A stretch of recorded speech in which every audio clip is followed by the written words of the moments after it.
How to get data from PDFs. In this video, I'll show you how to extract data from PDFs quickly.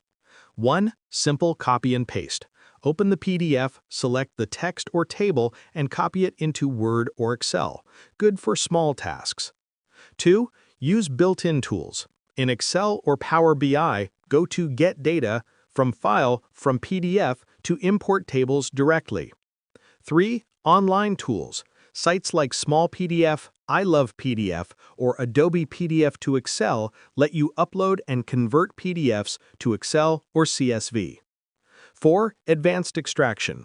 Use Tabula for tables, Adobe Acrobat for editing and conversion, or OCR tools for scanned PDFs. 5. For developers.